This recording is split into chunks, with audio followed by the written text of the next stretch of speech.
Circle আঁকবো, কেমন করে আঁকবো, এরকম গোল গোল ঘুরিয়ে ঘুরিয়ে এরকম সার্কেল আঁকবো। সার্কেলটা হয়েছে, মোটামুটি হয়ে গেছে, তাহলে এটি চলবে। এবারে এই হালকা করে আঁকার পরে আমি কি করছি, একটুকু দাগটা টানলুম মোটা করে গোল। এবারে এই গোলটা এইখান থেকে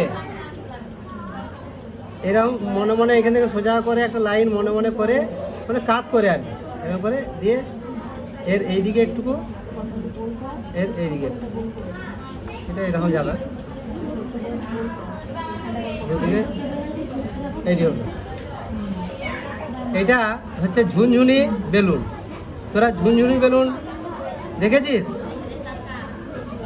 হ্যাঁ, ঝুনঝুনি করে বাজে, এই যে এমনি করে এক গাদা বল, এমনি করে বল, মানে ইয়ে করা আছে, হয়ে গেল, বাঁধা আছে। হ্যাঁ, অনেকগুলো বেশি হয়ে গেল, এইটার দরকার নাই তো।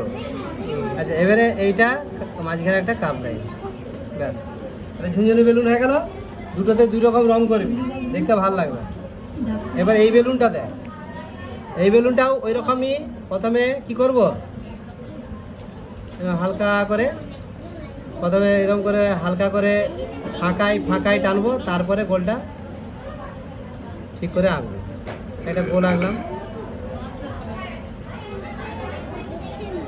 গোল হয়ে গেল। আরেকটি ছোট গোল, এটা হচ্ছে বনলতার রসগোল্লা, আর এটা হচ্ছে তোদের কুশদ্বীপের 5 টাকা রসগোল্লা।